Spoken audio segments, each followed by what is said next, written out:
Hadithi ya binti aliyepotea usiku wa manane. Toleo la Pronti, chapisho la kuchapishwa. Sura ya kwanza. Usiku wa ajabu.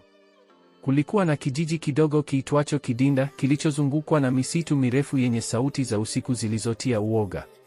Katika kijiji hiki aliishi binti mrembo aliyeitwa Zawadi, mwenye tabasamu la kupendeza na moyo wa huruma. Zawadi alipendwa na kila mtu kwa sababu ya upole wake na msaada aliokuwa akiwapa wazee na watoto. Siku moja mama yake alimwambia, usiondoke nyumbani baada ya jua kuzama, Zawadi. Usiku wa manane ni wa ajabu na hatari. Lakini Zawadi, kwa udadisi wake mkubwa, hakuweza kuficha tamaa ya kujua nini hutokea baada ya giza kutanda. Sura ya pili. Simu ya ajabu. Usiku mmoja, wakati saa ilipogonga saa 6 kamili, simu ya Zawadi ililia kwa namba isiyojulikana.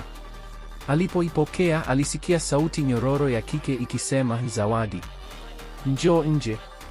Kuna siri yako imefichwa kwenye kivuli cha mwezi. Akiwa amechanganyikiwa lakini pia akivutiwa na ujumbe huo, Zawadi akachukua shuka lake na kutoka nje. Mwezi ulikuwa umekamilika, ukimulika njia kama taa ya dhahabu. Sura ya tatu. Njia ya mwezi.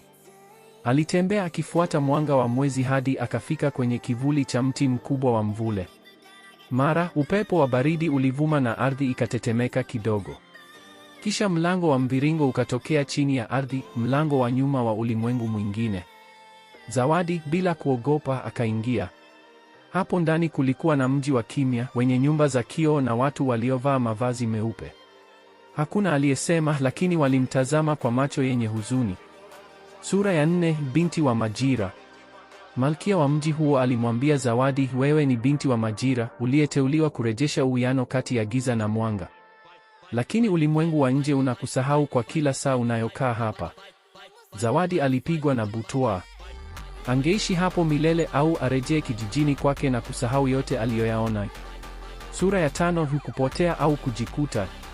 Zawadi alichagua kurudi, lakini alipofika kijijini hakuna aliyemkumbuka. Mama yake hakuwa tena pale. Nyumba yao ilikuwa imechakaa. Miaka mingi ilikuwa imepita. Alikuwa sasa mtu wa ajabu kwao, msichana aliyepotea usiku wa manane. Lakini moyoni, Zawadi alibeba siri ya miji ya siri na umuhimu wa uwiano wa maisha. Hakuwa tu binti wa kijiji, alikuwa binti wa majira, mlinzi wa mipaka ya ulimwengu. Mwisho.